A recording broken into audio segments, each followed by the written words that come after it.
talk about neuroscience, which is a branch of the life sciences that deals with the structure and functioning of the brain and the neurons, nerves, and nervous tissue that form the nervous system. So in this discipline, the focus is on neural function in the central and peripheral nervous systems at the molecular, cellular, circuit, and behavioral levels. Okay, so there is also a branch of psychology which is called the biological psychology or behavioral neuroscience, which is the branch of neuroscience that focuses on the biological basis of psychological processes, behavior, and learning. So this is this subject or this topic falls under this field. So kumbaga, because diba, everything psychological is always biological. So your behavior is not just because of your emotions or signunta pa mga childhood repressed memories, but also because of the biology of your brain or your body. Okay, so let's now look into the structure of the neuron, the nervous system's building block. So although the entire body is composed of cells, each type of cell has a specific purpose and function and therefore a special structure. So our body is composed of millions of cells. So for example, skin cells are flat, but muscle cells are long and stretchy. So most cells have three things in common. There is a nucleus, a cell body, and a cell membrane holding it all together. So the neuron, which is the specialized cell in the nervous system, receives and sends messages within that system. Neurons are one of the messengers of the body, and that means that they have a very special structure. So the basic parts of the neuron is composed of three parts: the dendrites, the soma, and the axon. So the dendrites are branch-like structure. Ini nga makikita niyo din nga bagabagahan mga branches. These are the dendrites. So these are branch-like structures that receive messages from other neurons. Kumbaga, this is the receiver part of the neuron. And then, the name dendrites actually means branch, and this structure does indeed look like the branches of a tree. So these dendrites are attached to the cell body or the soma of the neuron. It is, this is the soma, and this is the part of the cell that contains the nucleus and keeps the entire cell alive and functioning. And the last part of the neuron, inihiya nga tube-like fiber, ini nga halaba, sulod ini nga bagahan longganisa. So a tube-like fiber attached to the soma that carries neural messages out to other cells. So kung ang dendrite ang na-receive han information, ang axon naman ang nagsisend han information. Okay. So neurons make up only 10% of the cells in the brain. So imagine that the other 90% of the brain is composed of what we call the glial cells. These are cells that provide support for the neurons to grow on and around, deliver nutrients to neurons, produce myelin to coat axons, clean up waste, and many more. So dadamo ang gamit han glial cells. And there are actually several different types of glial cells that perform various functions. Amo na ito nga some of the glial cells get nutrients to the neurons, clean up the remains of neurons that have died, communicate with neurons and other glial cells, and provide insulation for neurons. Okay, so ini nga aton structure han neuron, ini nga di ba ang axon adiha sulod. The axon is actually covered with this longganisa looking structure which are called myelin sheaths. So two special types of glial cells called the oligodendrocytes and the Schwann cells, kumbaga amon hira nga duduhat. The oligodendrocytes produce myelin sheath for the neurons in the brain and spinal cord. So inira nga duduha, actually their function is to produce myelin sheath. The only difference between the two is that the oligodendrocyte produce myelin sheath for the neurons in the CNS, for the brain and the spinal cord alone, while the Schwann cells produce myelin for the neurons of the PNS or for the body. Okay, so for the peripheral nervous system. Myelin sheaths, ini. These are fatty substances that coat the axons of neurons to insulate, protect, and speed up the neural impulse. So again, it is very important as it protects, insulates, and speeds up the neural impulse. So it's really the axon, di hasulod, that do the bulk of the traveling through the body with the somas clumped together near the spinal cord. So the axons of those various neurons can actually travel together throughout the body and never touch each other directly. So, kung makita kita magharos, magdiri kita na, pero they don't really touch each other. So, it is similar to the concept of a telephone cable. So, within the cable are lots of copper wires coated in plastic.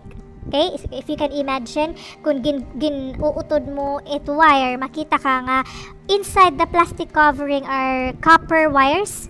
Kumbaga, damo hera, damong copper wire. So, the plastic there serves the same insulating purpose of the wires as the myelin sheath does for the axons. So, if we're going to use the analogy of a cable wire, kung inihiya, these are the copper wires. Ini naman hiya nga, bagan mga longganisa, the myelin sheaths. Kumbaga, wire, amoin hiyaan, plastic, which actually insulates the cable wires. Okay? So, they're bundled all together. They form a cable that is much stronger and less vulnerable to breakage than any wire alone would be. So, it works the same way in the nervous system. So, bundles of myelin-coated axons travel together in cables called the nerves. Okay? So, amo na ini. These are bundles of axons coated in myelin sheath. So, myelin sheath is very important. Later, we will discuss why. So, the myelin sheath is a very important part of the neuron. It does not only insulates the neuron, but it also protects the neuron from damages, and it of course speeds up the neural message traveling down the axon. Imagine one information, kung mahinay itdalagan, then there will be a delay in the reaction of your body. Kung halimbawa napapasok kahang kandila, masusunog anay imo kamot kung mahinay ang travel of information. Okay, so the places where the myelin seems to bump are actually small spaces on the axon. Here, ini nga mga spaces, they are called nodes, which are not covered in myelin. So when the electrical impulse, that is the neural message, travels down an axon coated with myelin, it jumps between the myelin sheaths. So ani din ang information na lukso na la ito hiya to the places where the axon is accessible at the nodes. So that makes the message go much faster down the coated axon than it would down an uncoated axon of a neuron in the brain. So, did you now get the idea kung kay ano nga importante ini nga myelin sheath? Kasi without the myelin, there's a probability that the neural impulse will be slower, meaning diri sugad dito kamadali ang travel of information within the cells. Okay.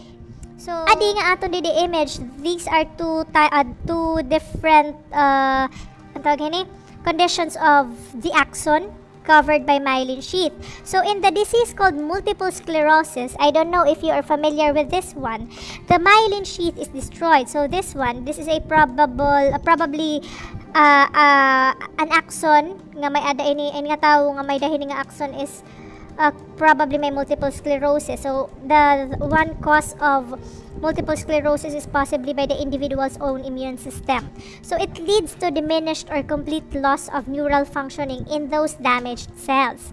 So, multiple sclerosis is actually caused by damaged myelin sheaths. Yes, this one, for example. So, it leads to complete or to diminish or complete loss of neural functioning in those damaged cells. And some of the early symptoms are fatigue, changes in vision, balance problems, numbness, tingling of muscle weakness in the arms or the legs. Okay, so in addition to the myelin sheath produced by the Schwann cells, if you can still remember kanina, diba, there are two glial cells that actually produce myelin, the Schwann cells, and the oligodendrocytes. So, the myelin sheath produced by the Schwann cells, axons of neurons found in the body, are also coated with a thin membrane called the neurolemma or the Schwann's membrane. So, so this membrane, which surrounds the axon and the myelin sheath, serves as a tunnel through which damaged nerve fibers can repair themselves. So, amo ini mga neurolemma. So, that's why a severed toe might actually regain some function and feeling if sewn back on in time. So, unfortunately, diri nga tanan nga axons of neurons in the brain and spinal, kumbaga, diri nga tanan nga axons in the body can be repaired. So, axons of the neurons in the brain and spinal cord do not have this coating. So, waray nira kintatawag nga neurolemma, and therefore more likely to be permanently damaged iton nga tawag hini din nga parthan neuron. So, that's why a severed toe, again, might actually regain some function if, for instance, na-bump mo ang imo toe, tapos masakit yan duro, pero after a while, na-feel mo nga nawawara na ang sakit, kay dara ito hininga neurolemma. Amon in part nga, ang damaged fibers are being repaired. Okay, so, exactly how does this electrical message work inside the cell? Of course, kasi it's not enough that we know the parts of the cell, but also it is important for us to understand kung paano ining electrical message are working or delivered to the different parts or the different cells in our body. Okay, so now let's talk about the neural impulse, because it is the this is how the message is generated within the neuron.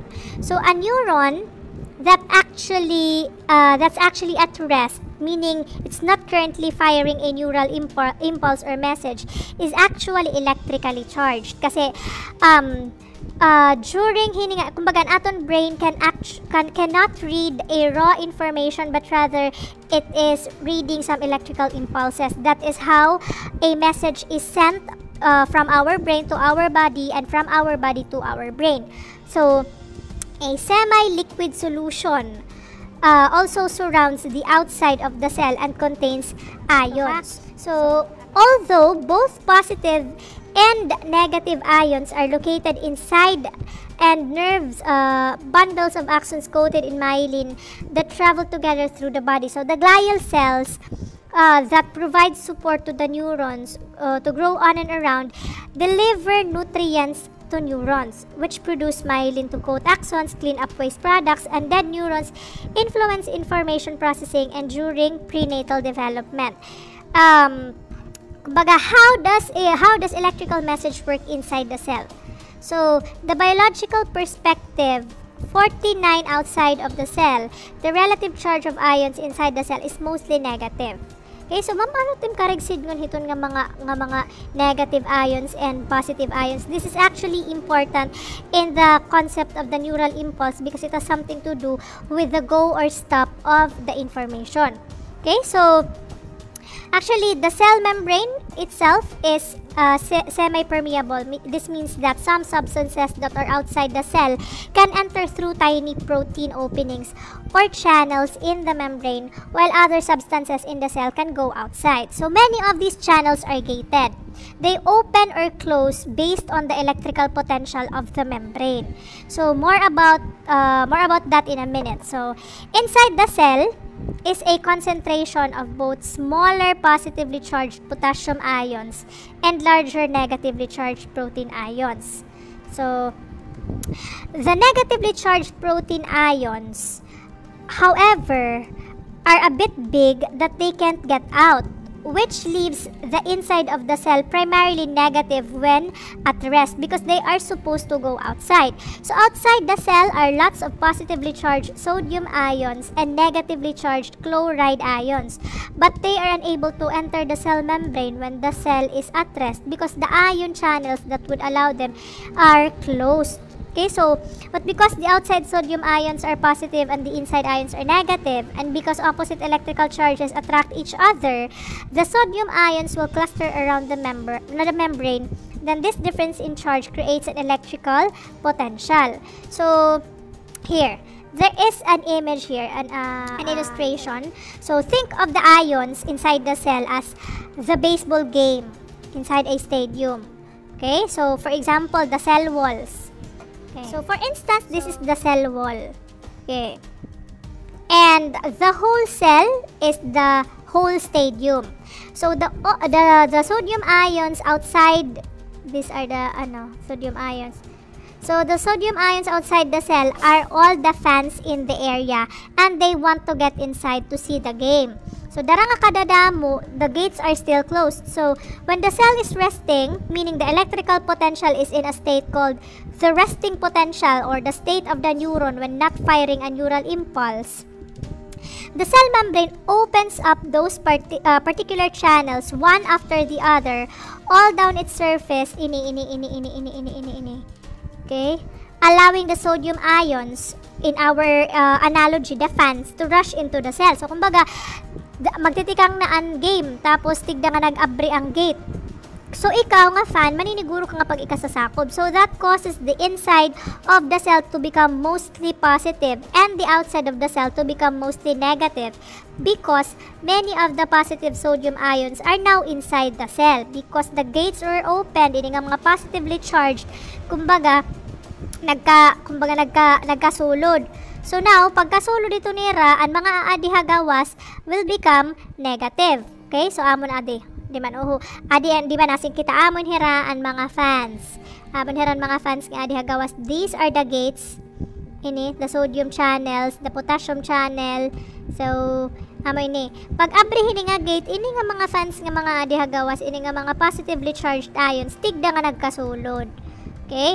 Tapos, in the depolarization, dara nga adi na hasulod, ang mga nahibibilin di hasulod, mga hasulod hagawas, puro na lang mga negatively charged ions, kaya nagkasulod na nga di ang mga positively charged ions. Okay, now, because many of the positive sodium ions are now inside the cell, adiman, at the point where the first ion channel opens. So this electrical charge reversal will start at the part of the axon closest to the soma. So the first ion channel, and then it will proceed down the axon in a kind of chain reaction. So imagine a long hallway with many doors in which the first door opens, then the second, and so on all the way down the hall. Kumbaga nag-open nga sunod-sunod. This electrical charge reversal is known as what we call the action potential, or the release of the neural impulse, consisting of a reversal of the electrical charge within the axon. Okay, so each action potential sequence takes about 1,000 of a second, so the neural message travels very, very fast. So from 2 miles per hour in the slowest, shortest neurons to 270 miles per hour in other neurons. So let's take a look at this one. So malaksi ito hiya nga movement ni dahasulod, ito nga pagkasulodhan mga positively charged ions nga dahan pagsaraduhan mga gates. Okay, so now that the action potential is traveling down the axon, when it gets to the end of the axon, something else happens. So the message will get transmitted to another cell. The step will be discussed momentarily when we talk about the neural impulse on how the message is transmitted to another neuron. Meanwhile, what is happening in the part of the cell that the action potential has already left behind? Ano na hinanabo na? Kaya kumbaga, tapos naman, nakapag-send na information. So, how does the cell gate, meaning the fans, back outside? Paano ginpapapangkagawas kung puno na didihasulod? Remember that the action potential means that the cell is now positive inside. Here. Kumbaga, adi na hasulod, positive hasulod. Positive inside and negative outside at the point where the channel opened. So several things happen to return the cell to its resting state, kasi it is important that the cell must be in resting state kay para mag-prepare for the next action potential. So first, the sodium channel or the sodium ion channels close immediately after the action potential has passed, allowing no more fans or the sodium ions to enter. So once the gates are opened, it will automatically close once nagkasulod na itong mga positively charged ions. The cell membrane also literally pumps the positive sodium ions back outside the cell, kicking the fans out. Based on our analogy, kumbaga kay dara nga puno na pagkagawas na ibang fans until the next action potential opens the ion channels again. So this process is repetitive when there is an electrical impulse. So this pumping process is a little slow. So another type of ion gets into the action or into the act. So small positively charged potassium ions inside the neuron So small positively charged potassium ions inside the neuron move rapidly out of the cell after the action potential passes, so helping to more quickly restore the inside of the cell to a negative charge because it needs to be negatively charged kay maghuhulat next action potential. Okay, now that the cell becomes negative inside, back to normal na. Okay, so in the undershoot process, so waray na hasulod mga positively charged. So kumbaga, now that the cell becomes positive or negative rather inside and positive outside, and the neuron is capable of firing off another message. So once the sodium pumps finish pumping out the sodium ions, the neuron can be said to have returned to its full resting potential, poised and ready to do it all again. Okay, so to sum all that up, when the cell is stimulated, the first ion channel opens and the electrical charge at that ion channel is reversed. Kung sabi nga kita nga reversed is ang mga negatively charged nakatuhagawas and positively charged will come in, and that is during action potential. So then the next channel opens and the charge is reversed, but in the meantime, the first ion channel has been closed and the charge is returning to what it was when it was at rest. So the action potential is actually the sequence of ion channels opening all down the length of the cell. So the question is, if the stimulus that originally causes the neuron to fire is very strong, will the neuron fire more strongly than it would if the stimulus were weak?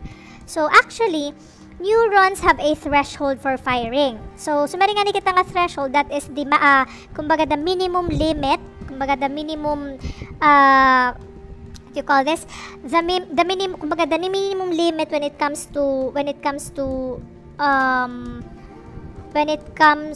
okay, so every neuron actually neurons have actually a threshold of firing. So threshold is has something to do with a point wherein everything begins. So all it takes is a stimulus that is just strong enough to get past that threshold to make the neuron fire. So here's a simple version of how this looks. Let's take for example this one. Okay, so each neuron is receiving many signals from other neurons.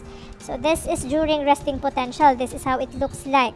So some of these signals are meant to cause the neuron to fire, whereas others are meant to prevent the neuron from firing. So the neuron constantly adds together the effects of the fire and messages and subtracts the don't fire messages, and if the fire messages are great enough, the threshold is crossed and the neuron fires. So for instance, this one, during resting potential, and then there is an information or there is an electrical impulse. If that electrical impulse is strong enough to reach the threshold, then there will be action potential.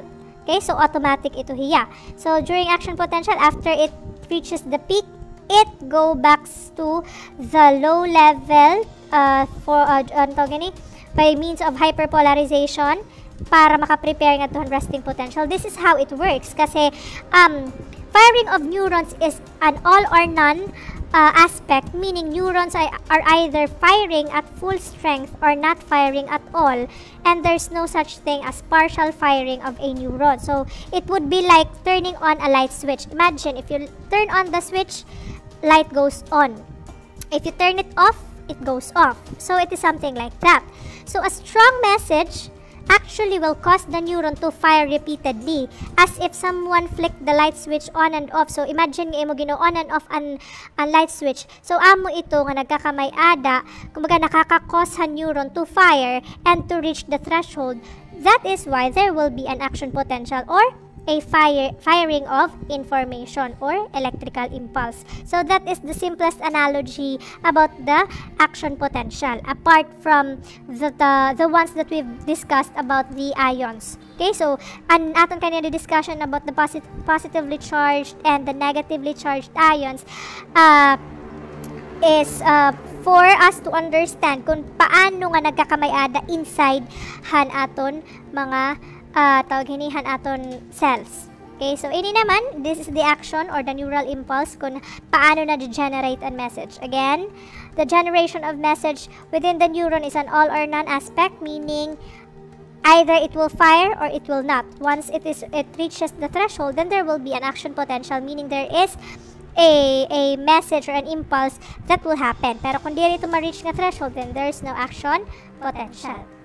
Okay, so now that we know how the message travels within the axon of the cell, what is that something else that actually happens when the action potential reaches the end of the axon? So how do neurons use neurotransmitters to communicate with each other and with the body? This is actually now the interesting part, kasi apart han firing of neurons, you think that the firing of neurons is already the exchange of information? Of course not. Ito hiya nga electrical impulse is just the trigger point of the neurotransmitters, kasi an information is really the neurotransmitters. Okay, so for us to better understand that, let's go back to this one in a figure. So at the end of the axon, there are, if you can notice, there are several shorter fiber nga, kumbaga maeda swellings or little knobs on the ends. So if we focus this part, amo ni mga end of the axons. Tapos, if you can notice, this figure is already an enlarged scale para makitaan naton. So notice that the synaptic knob, this is the knob, is not empty. Of course, there are a lot of things inside. It has a number of little sac-like structures. So inihira nga mga sac-like structures, these are what we call the vesicles or the synaptic vesicles. Okay, so these are inside the knob which contains the chemicals. Ini naman nga mga chemicals nga adi hasulod, these are what we call the neurotransmitters, or the chemical found in the synaptic vesicles that when released has an effect on the next cell. So next to the synaptic knob, ini is the dendrite. So if this is the synaptic knob, this is the dendrite. Kaya diba axon ini hiya? Okay, the axon sends information, the dendrites receive the information. So next to this one, if you can notice, waray talaga di hira magtatouch because there is a gap between the axon and the dendrite, and this gap is what we call the synapse or the synaptic gap, wherein it is microscopic fluid filled space between the synaptic knob of one cell and the dendrites or surface of the next cell. Okay, so instead of an electrical charge, kay an electrical charge mula nagtitriggerhan pag release hini nga mga neurotransmitters. So instead of electrical charge, the vesicles at the end of the axon, inihiya, this is considered as pre-synaptic membrane, pre meaning before, and contains the molecules of the neurotransmitters. Ini nga maglidong, these are synaptic vesicles. Ang mga sulod ang synaptic vesicles, ini nga nagkakagawas din, these are neurotransmitters. Okay, so again, neurotransmitters are chemical found in the synaptic vesicles nga pag in-release, there is an effect on the next cell. So the surface of the dendrite next to the axon is considered as the postsynaptic membrane, which contains ion channels that have receptor sites. These are receptor sites. So proteins that allow only particular molecules of a certain shape to fit into it, just as only a particular key will fit into a keyhole. So ini nga kada receptor site, this is specialized. Imagine inihiyaan keyhole, and the neurotransmitters that will actually kumbaga go in this part, ini nga receptor site, are the key. So kumbaga nag-fit lang ito hiya dida. Amo ito't na hinanabo during transmission of information by means of the neurotransmitters. Okay, now, how do the neurotransmitters get across the gap? Kasi of course, di ba, nasa rin kita kanina, di ba nga, ay nihira, natitrigger an era release, han ka ng electrical impulse. Trigger of release. Pero paano hira nagawas? Ha-axon, pagtabok nga dihan dendrites. This is how it happens. Okay, so, remember the action potential? So, it's making its way down to the axon after the neuron has been stimulated. Of course, the neuron must be stimulated for an impulse to happen. So, when that action potential or electrical charge reaches the synaptic vesicles, then the synaptic vesicles release the neurotransmitters into the synaptic gap. And synaptic gap is this gap, the gap between the axon and the dendrite. Okay, so it is this very activation that stimulates or releases the action potential in that cell. It is important to understand that the next cell may be a neuron, but it may also be a cell on a muscle or a gland. Kasi again, the axon does not only coordinate with a dendrite or another cell, but also a gland or a muscle. So muscles and glands have special cells with receptor sites on them, just like on the dendrite of a neuron. Let's take for example this one, this image. This is an electromicrograph that shows a motor neuron making contact with muscle fibers. This is the muscle fiber, and this type of neuron is the muscle neuron. So you already know kung ano ang purpose. Of course, the muscle neuron is sending an information to the muscle to move the muscle. Okay, so far, if we've been talking about the synapse as if neurotransmitters always cause the next cell to fire in if its action potential, then, or in the case of a muscle or gland to contract or start secreting its chemicals, kay kumbaga, it neurotransmitter man it trigger point, but the neurons must have a way to be turned off as well as on. Kaya di rin man pwede nga ang neuron permanente lihan kumbaga nagfa-fire. Otherwise, when a person burns a finger, the pain signals from those neurons would not stop until the burn was completely healed. Okay, so muscles are told to contract or relax, and glands are told to secrete or stop secreting their chemicals. That is why our brain or the nervous system is coordinating with the glands and the muscles of our body. So the neurotransmitters found at various synapses around the nervous system can either turn cells on through the process excitatory or through the effect called excitatory synapse. So synapse at which a neurotransmitter causes the receiving cell to fire. Or kung halimbawa turn off naman ang cells, then it is called inhibitory synapse. So synapse at which a neurotransmitter causes the receiving cell to stop firing. Okay, so it depends on exactly what synapse is being affected. So although some people refer to neurotransmitters that turn cells on as excitatory neurotransmitters and the ones that turn cells off as inhibitory neurotransmitters, it's not actually the neurotransmitter that turns on and off on cells, but rather it is just the trigger point. So it's really more correct to refer to excitatory synapse and inhibitory synapses. So in other words, it's not the neurotransmitter itself that is excitatory or inhibitory, but rather it is the effect of that neurotransmitter that is either excitatory or inhibitory at the receptor sites of a particular synapse. Okay, sige. So before we move on to the neurotransmitters, I am hoping that you can follow so far about the discussion. Medyo, I know it's a bit heavy, kaya medyo dadamo nga mga terms to remember and a lot of information to process. However, if you read through these, if you review this presentation and if you watch it one by one, then definitely you will understand what I am talking about. Okay? So, neurotransmitters. So, kaya ba kasi nag-urosturya kayo nga mga neurotransmitter? Bagawaray man ako hinilabot. May da ka hinilabot. Because remember, there are at least 100 identified neurotransmitters and possibly many more exist. So, first is acetylcholine.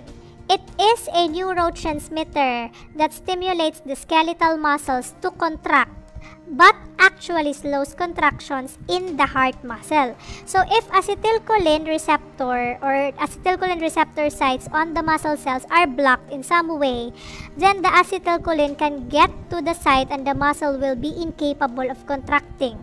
So paralyzed, in other words.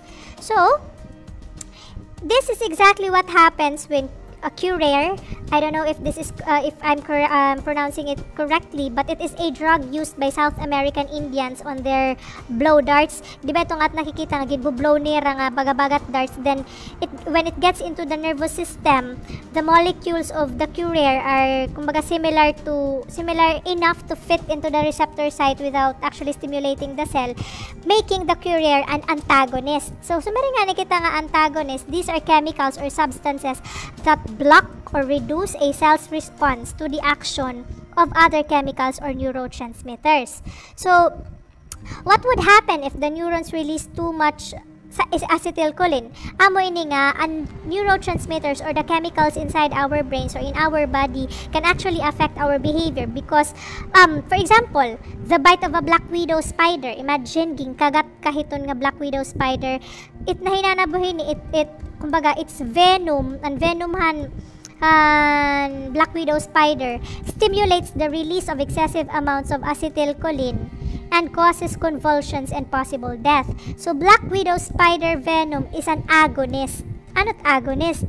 These are chemical substances that mimic or enhance the effects of a neurotransmitter on the receptor sites of the next cell, increasing or decreasing the activity of the cell. So, kumbaga, susubadhan venom, di ba? Let's go back to the image. So, di ba, amoy nin mga receptor sites, and as what I've mentioned a while ago, ini nga receptor sites are just like keyholes. Ini nga mga neurotransmitters are like key. Nga kung ano ang postura hinil, kung ano ang specific nga neurotransmitter nga masulod, na fit ito dida. So may dakitagin tatawag nga antagonist and agonist nga mga tawag ini chemicals. So ang mga antagonist, they are chemicals that block the receptor sites, causing the chemicals not to enter the next receptor. Okay, so kumbaga an information will not be sent to the dendrite because the passage is blocked. However, an antagonist naman, like the venom of a black widow spider, nakakasulod hiya kay an iya molecules are too small nga nakakasulod to the point nga an information nga ginahatag didi are no longer the actual information. So it causes more acetylcholine production.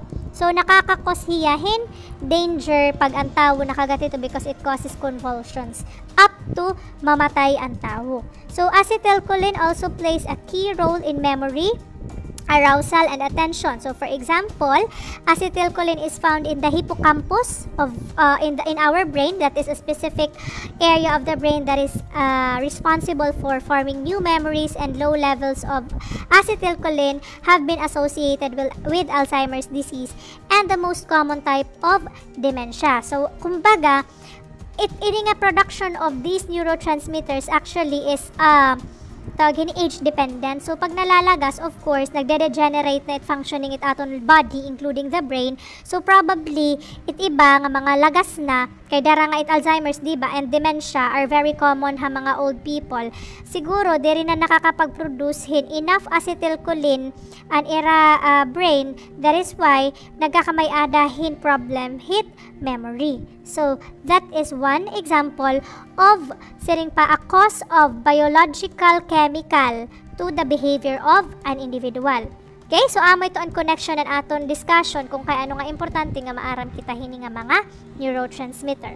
Okay, so another, kumbaga, although acetylcholine was the first neurotransmitter found to have an excitatory effect at the synapse, the nervous system's major excitatory neurotransmitter is glutamate. However, an excess of glutamate results in overactivation and neuronal damage and may be associated with the cell death that occurs in head injury or Alzheimer's disease. So, glutamate actually plays an important role in learning and memory and may also be involved in the development of the nervous system and in a synaptic plasticity. So, what do we mean by plasticity or synaptic plasticity? It is actually the ability of the brain to change connections among neurons. I don't know if you are familiar with the supplement Glutaphos, pero this is actually what some students, kumbaga amin nga medicine, it gagamit it mga ibang mga students to enhance their memory. Okay, so because ito, glutamate has a special role in learning and memory. Okay, so here, it is a major excitatory neurotransmitter. Okay. So, another neurotransmitter is the GABA or the gamma aminobutyric acid. So, whereas glutamate is the major neurotransmitter with an excitatory effect, GABA is the most common neurotransmitter producing inhibition in the brain. Saan tatkarigsin yung inhibition? It inhibits movement. Okay, so example, it is a major inhibitory neurotransmitter, meaning it is involved in sleep and inhibits movement. So it can help to calm anxiety, for example, by binding to the same receptor sites that are affected by the tranquilizing drugs and alcohol. So in fact, the effect of alcohol is to enhance the effect of GABA. It's not actually the alcohol that makes you, kumbaga, makes you tipsy. Ito nga tipo nga, it's as if you are tranquilized because you lose control of your muscles. But rather, the alcohol is just turning on the GABA, which causes the general inhibition of the nervous system associated with getting drunk. So this makes alcohol an agonist of GABA. Okay? So, anong agonist again? If you can still remember. Okay. Pabalik kita didi for us to better understand. So, agonists are chemicals that mimic or enhance the effects of a neurotransmitter. Meaning, the chemical is just mimicking the neurotransmitter. So, anay na iba ang information nga nahisisend nga tuhan dendrite or the next dendrite. So, the next is the serotonin. It is an excitatory at the same time inhibitory chemical. So, it originates in the lower part of the brain that can have either an excitatory or inhibitory effect depending on the particular synapses being affected. Okay, so low levels of serotonin activity have been linked to depression. So that is why ang iba nasiring they lack serotonin, that is why they are feeling so depressed. Okay, so dopamine on the other hand is found in the brain, and like serotonin can have different effects depending on the exact location of its activity. So if too little dopamine is released in a certain area of the brain, the result is Parkinson's disease. Parkinson's disease is an involuntary muscle movement that you can so you can't control that. So this is actually the disease being battled by former boxing champ Muhammad Ali, and if you are familiar with Michael J. Fox, I don't know if both of them are still alive, pero they have this one, Parkinson's disease. And if you know Robin Williams, ito nga may ada niya liwat ato Parkinson's disease, and based on the reports, the cause of his death was suicide because of depression. Pero the depression part there was also caused by chemical. Again, ano itong chemical? Low level of serotonin, because according to report, I just don't know if this is accurate, but nasiring nga the medication given to cure his Parkinson's disease, kumbaga lowers the production of his serotonin, which caused him the depressive feeling. That is why, feeling niya depressed siya, so nag-commit siya suicide. However, if too much dopamine is released in other areas, the result is a cluster of symptoms that may be part of schizophrenia. So, ito. Pwede lang tayo makakause in schizophrenia. So, schizophrenia is a severe mental disorder which includes hallucination and pwede liwat nga sering pa detachment from reality. Okay? So, these special neurotransmitters are kumbaga called neural regulators or neural peptides. These are, it controls the release of other neurotransmitters and endorphins. So, endorphins are pain-controlling chemicals in the body. So, it is our natural painkiller. That is why it is not advisable that when you feel that your body is aching, you automatically take pain relievers, because our body has a natural way of reacting through the endorphins. Okay? So, Okay, when a person is hurt, a neurotransmitter that signals pain is released. So when the brain gets this message, it triggers the release of endorphins. And the endorphins bind to receptors that open the ion channels on the axon. So this causes the cell to be unable to fire its pain signal, and the pain sensations eventually lessen because of the endorphins. Kaya ginlilimit niya ang firing of information about the pain. So for example, you might bump your elbow and experience a lot of pain right at first, but the pain will quickly subside to a much lower level because of the endorphin. Okay, kumbaga ginlimit ang pain, kaya ginlimit ang information about the pain, han pag-release ang endorphin nga chemical. So sports players may injure themselves during an event and yet not feel the pain until after the competition is over. So when the endorphin levels go down, kasi it wears off man after the after the release of the endorphin and after the binding of the endorphin to the receptors, it wears off. So once it wears off, then that's the time that you will feel the pain because the information is fired and sent to the receptors. Okay, so the name endorphin comes from the term endogenous morphine, meaning native to the area. So in this case, native to the body because it is normal and it is common in our body. So scientists studying the nervous system found receptor sites that fit morphine molecules perfectly and decided that there must be a natural substance in the body that has the same effect as morphine. So endorphins are the reason that heroin and the other drugs derived from opium are so addictive. Kasi when people take morphine or heroin, their bodies neglect to produce endorphins. So when the drug wears off, they are left with no protection against pain at all. So and everything hurts. So this pain is one reason why the most people want more heroin, creating an addictive cycle of abuse. Of course, kay dara nga diri na nagre-release in endorphin, nagtitake hirahin nga mga drugs to lessen the pain that they are feeling. And that is actually there is a cycle of abuse because the feeling of the feeling na less and pain is being kumbaga bibiling hanlawas. Okay, so if the neurotransmitters are out there in the synaptic gap and the receptor sites, what happens to them when they aren't needed anymore? Of course, it's not all the time that they will be needed. Kinahanglan nira nga waray dida kay because nagre-ready ito dida nga portion of our cells, ito dida nga synapse, nagre-ready ito ya for the next firing of information or impulse. So the neurotransmitters have to get out of the receptor sites before the next stimulation can occur. So malaksihay ito tanan nga process. So some just drift away through the process of diffusion, but most will end up kumbaga back into the synaptic vesicles in a process called reuptake. So inihira nga nagkagawas dinhi pagtapos na hira, kumbaga tapos na ira trabaho, kinahanglan na bumalik nga tuhan vesicles. So that way the synapse is cleared for the next release of neurotransmitters. That's why some drugs like the cocaine affect the nervous system by blocking the reuptake process. So, adiman, example, cocaine, the effect of cocaine to our body. Okay, so inihira, these are, kumbaga the dopamine, these are the dopamine, the type of neurotransmitter. Okay, so inihira gin release.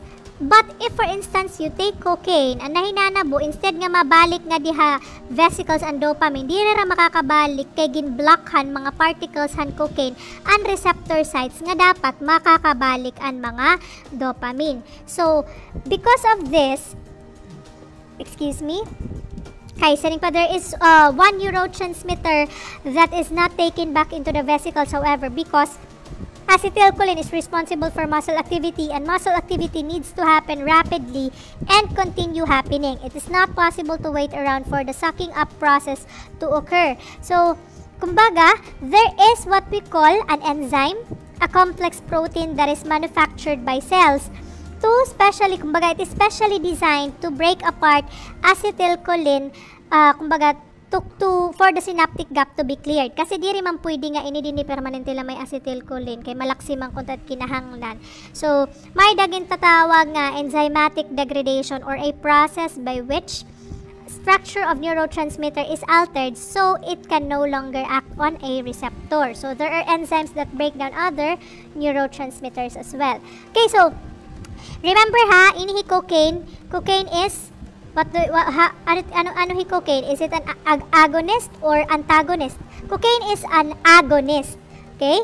Meaning, ginbablock niya ang receptors. Pero other substance like the methamphetamine found in shabu, they are antagonists. So, mas delikado hiya because it sends a different signal to our brain. Kaya ang ginihimo niya is ginmimimic niya ang neurotransmitter, which actually causes a different information. Amo ito nga iba nagahalucinate.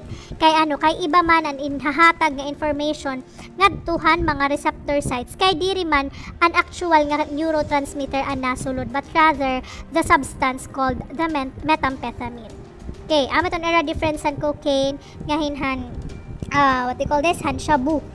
Okay, so adiliwat ti marijuana, iba lalo tutut kan marijuana. So amo ito nga may ada mga numbness nga nafi-feel ha rapadapa or ha aton soul of our feet. So ang feeling ito ni rahay hira because they cannot really feel the ground. So it's as if they are floating. Kay kay may ada mga numbness nga nananabo dito because the sites are blocked.